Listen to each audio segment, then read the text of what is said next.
It's a pleasure to have you join me here on Rwanda Television. The news in detail with me, Gloria Mutesi. Starting us off tonight, Prime Minister Dr. Edward Ngirente this Thursday presided over the swearing-in ceremony of 23 prosecutors at national, intermediate and primary levels who were recently appointed by the cabinet. He urged the new prosecutors to uphold integrity and professionalism while conducting their duties. Innocent Mugabo starts us off tonight with this story. At the ceremony held in accordance with the COVID-19 prevention guidelines, the oaths were taken by the prosecutors approved by the cabinet meetings held on 6th March 2020 and 14th April 2021. The sworn-in prosecutors say they are ready to improve the work of the prosecution, especially in investigating and preventing corruption. Among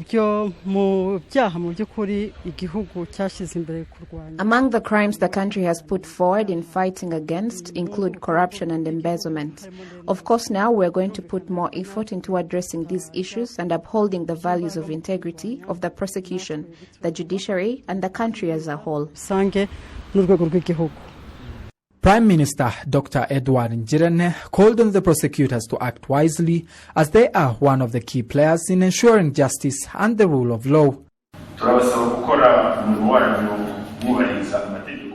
We urge you to do your job in accordance with the law, avoiding bias, corruption and related crimes, and always strive to provide fair justice for all. We urge you to make good use of the power you have been given, not to use it for your benefit, but the benefit of the country. Out of the 23 prosecutors who are sworn in this Thursday, 2 are at the national level, 6 are at the intermediate level, while 15 are at the primary level. This resulted in a total of 64 primary level prosecutors, 94 at the intermediate level, and 25 at the national level. Innocent Mugabo, RTV News.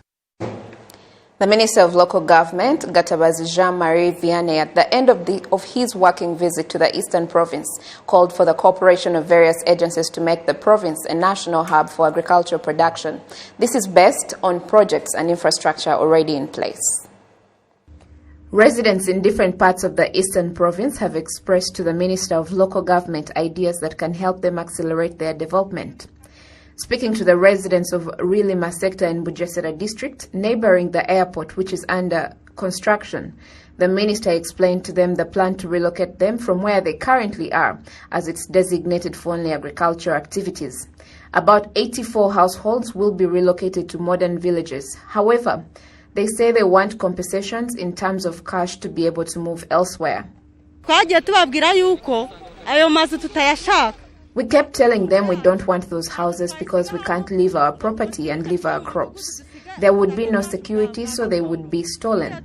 The other thing, the Vice Mayor told us that we were in the peripheries of the airport and it's only designated for agriculture. So we wonder if we would live in a different place and come back and cultivate here. They haven't given us an answer yet.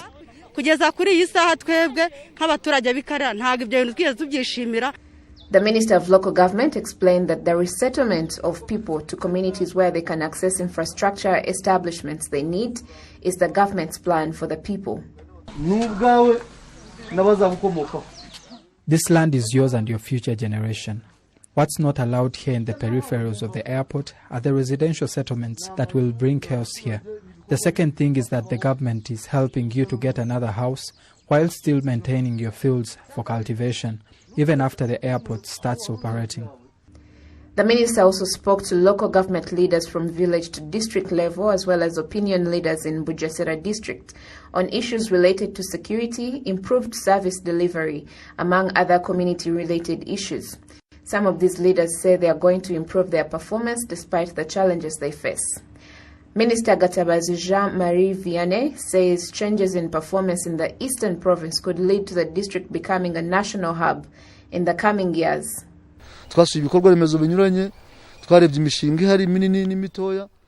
We visited different infrastructure projects, both small and big.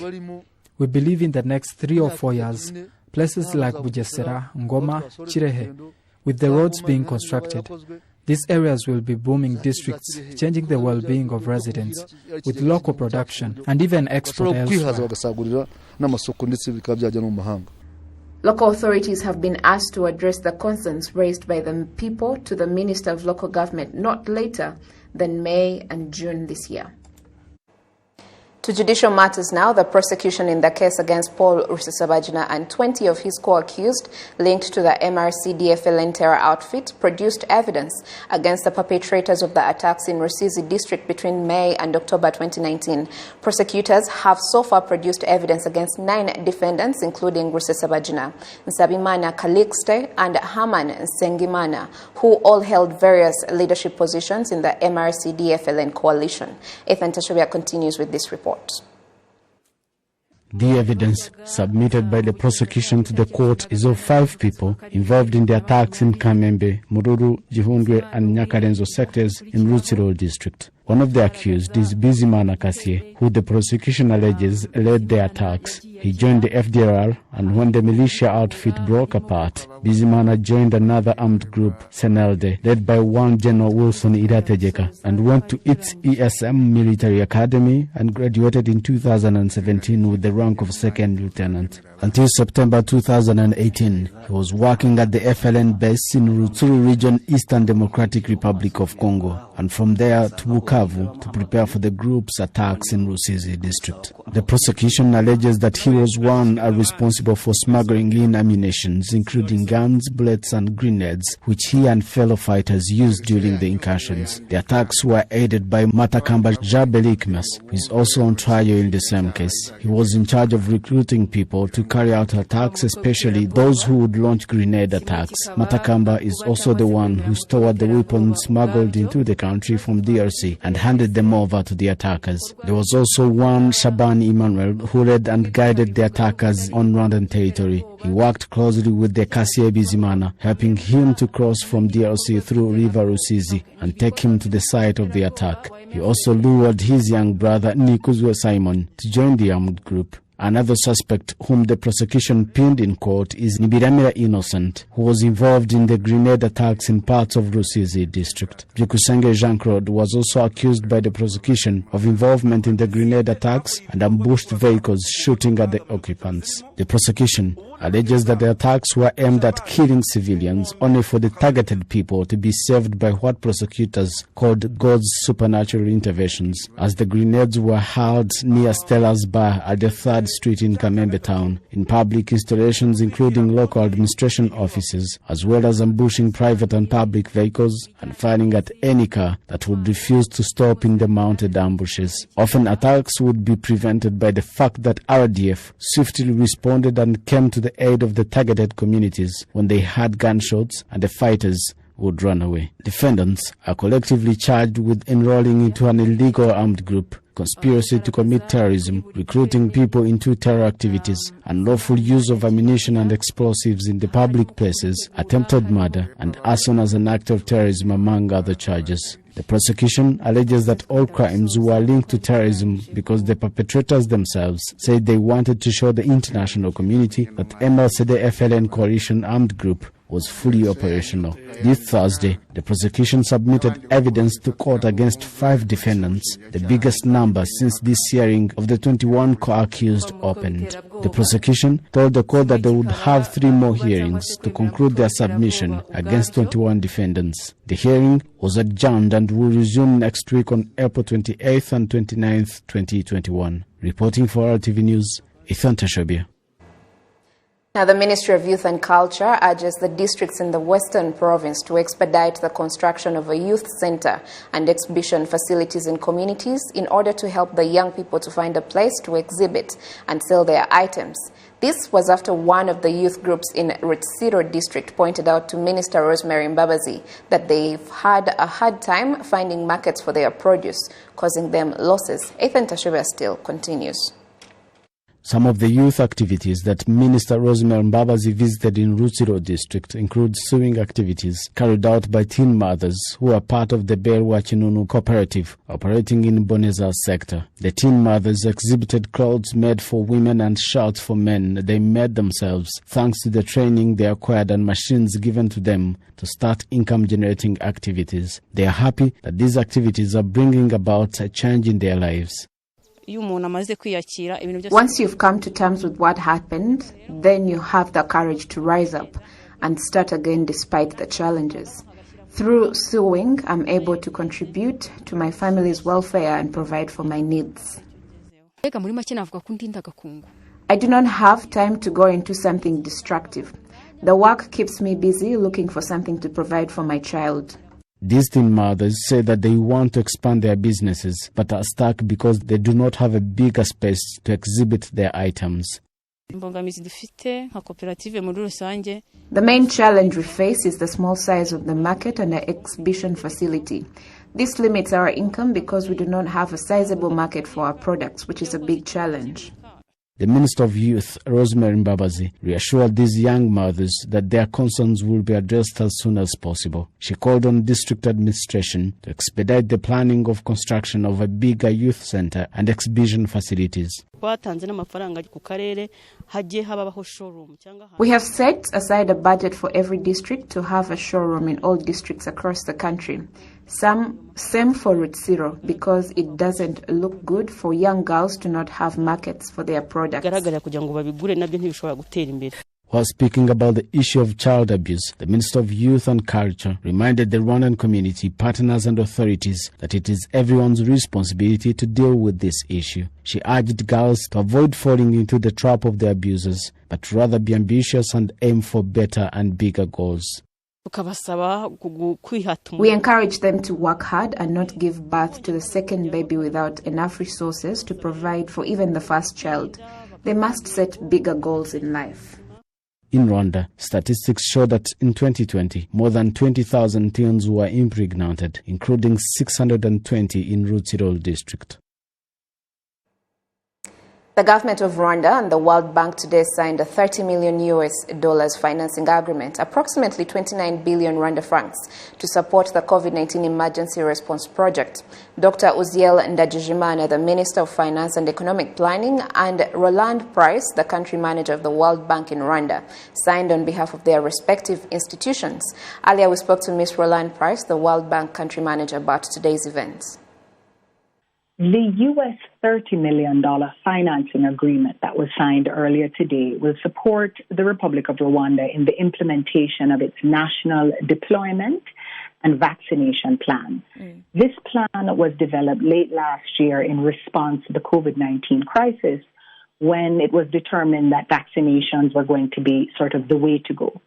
Specifically, the project will finance the acquisition and deployment of safe and effective COVID-19 vaccines, and it will look at health system strengthening also to address what we are seeing as some emerging needs, such as improving access to oxygen therapy, screening for underlying chronic health conditions, and protecting essential health services. Finally, there is a portion of this financing that will also be focused on bolstering the capacity of the routine immunization system through investments in human resources, vaccine safety and vaccination coverage monitoring, as well as outreach activities and communications programs to sustain vaccine acceptance and uptake. Absolutely. And part of this financing agreement, part of the money, part of it is a grant, and I believe the rest of it is a loan. What influenced this decision? Well, this is the modus in which we interact with the government. And when I say we, I mean the World Bank, IDA, the International Development Association.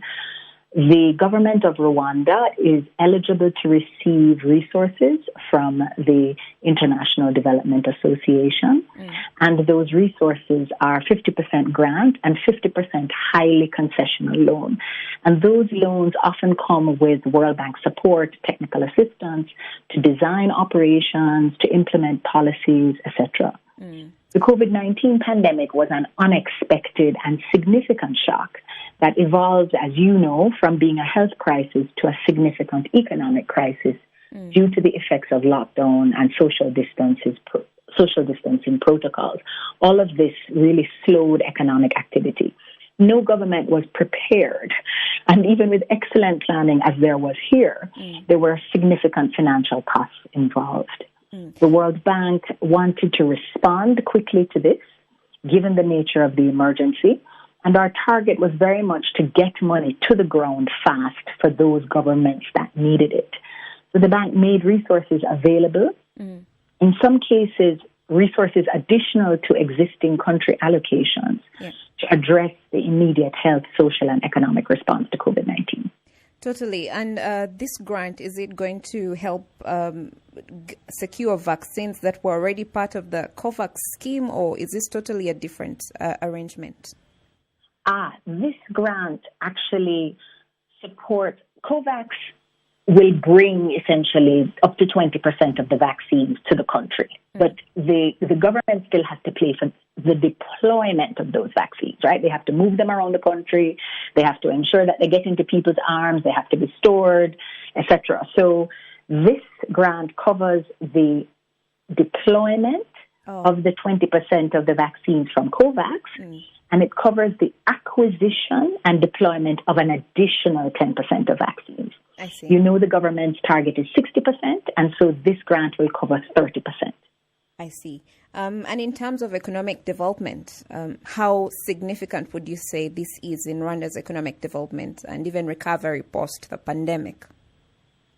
Well, you know that the vaccines are seen very much as the way for governments around the world to normalize, to ensure that economic activity sort of continues to pick up.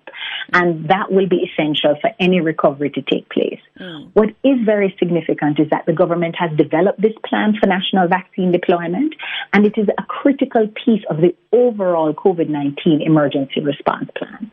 So these resources are going to help, as I mentioned, with the first 30%, or vaccines covering 30% of the population. It will help to finance the government's health response.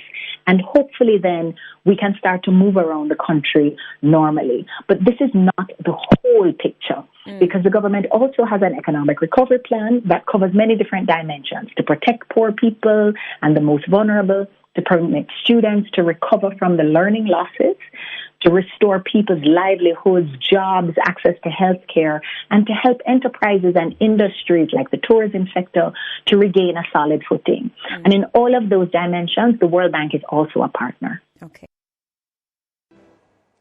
As the University of Rwanda's Huye campus paid their respects to former staff killed during the 1994 genocide against the Tutsi, the youth studying at the university say they will use the knowledge they've attained to contribute to the development of the country and confront those who negate and deny the genocide against the Tutsi. Jane Mutoni has more.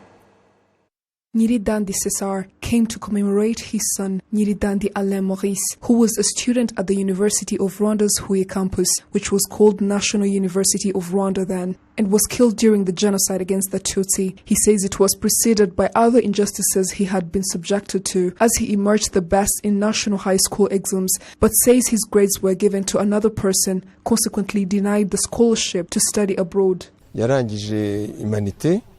He had graduated in Humanity at Lycée de Kigali, and at the time the best performer would be awarded scholarship to study in France. But then, I don't know what happened, because he won the first position, but he was given the third position instead. I remember he came home very sad because his marks were given to another student, whom I didn't know. The history of preparation and execution of genocide was highlighted during the commemoration, including organized division and hate leading to genocide against the Tutsi. Among the masterminded were the Cercle de l'Épublicain Progressiste, which included university professors, and the so-called Cercle de Intellectuels, which included lecturers and university students. Professor Diambabaje Alexandre, the Vice-Chancellor of the University of Rwanda, urges lecturers and students to make good use of the knowledge they have acquired to promote humanity in order to be different from their predecessors who misused their knowledge and contributed to the destruction of the country. We are doing everything possible to make sure that in addition to the courses that we teach or learn, we also teach humanity, because knowledge without humanity is useless. Also, the knowledge of technology without humanity leads to destructions. Some of the students at the UR Huye campus say on the contrary from the students then who used their knowledge for distraction, they shall use their knowledge to contribute to the development of the country and to fight genocide ideologies, along with confronting those who deny and negate the genocide against the Tutsi. The big percentage of the youth use social media, and also those who negate the genocide against the Tutsi use social media to do so, which is why I think we should use that platform to confront them. Another thing, those people who negate the genocide write books doing so, which is why we should also write books explaining to the young ones the real history of Rwanda. More than 400 former teachers, students and staff of the former National University of Rwanda were killed at its campus in Huye district and buried at the university's memorial site. Jane Mutoni, reporting for RTV. As the University of Rwanda's Huye campus paid their respects to former staff killed during the 1994 genocide against the Tutsi, the youth studying at the university say they will use the knowledge they've attained to contribute to the development of the country and confront those who negate and deny the genocide against the Tutsi. Jane Mutoni has more. Nyiridandi Cesar came to commemorate his son, Nyiridandi Alain Maurice, who was a student at the University of Rwanda's Huye campus, which was called National University of Rwanda then, and was killed during the genocide against the Tutsi. He says it was preceded by other injustices he had been subjected to, as he emerged the best in national high school exams, but says his grades were given to another person, consequently denied the scholarship to study abroad.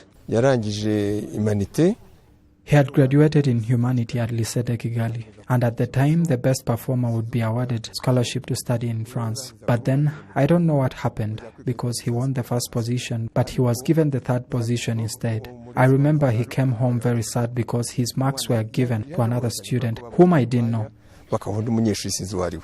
The history of preparation and execution of genocide was highlighted during the commemoration, including organized division and hate leading to genocide against the Tutsi. Among the masterminded were the Cercle de l'Épublicain Progressiste, which included university professors, and the so-called Cercle de Intellectuels, which included lecturers and university students. Professor Dyambabaje Alexandre, the Vice-Chancellor of the University of Rwanda, urges lecturers and students to make good use of the knowledge they have acquired to promote humanity in order to be different from their predecessors who misused their knowledge and contributed to the destruction of the country.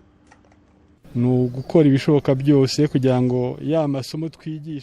are doing everything possible to make sure that in addition to the courses that we teach or learn, we also teach humanity, because knowledge without humanity is useless. Also, the knowledge of technology without humanity leads to destructions. Some of the students at the UR Huye campus say on the contrary from the students then who used their knowledge for distraction, they shall use their knowledge to contribute to the development of the country and to fight genocide ideologies, along with confronting those who deny and negate the genocide against the Tutsi. The big percentage of the youth use social media, and also those who negate the genocide against the Tutsi use social media to do so, which is why I think we should use that platform to confront them. Another thing, those people who negate the genocide write books doing so, which is why we should also write books explaining to the young ones the real history of Rwanda. More than 400 former teachers, students and staff of the former National University of Rwanda were killed at its campus in Huye district and buried at the university's memorial site. Jane Mutoni, reporting for RTV. Also in the news today, Mount Kenya University, Kigali campus has donated 10,000 litres of hand sanitizer to the region as part of its ongoing partnership with the Rwandan government in the fight against the COVID-19 pandemic.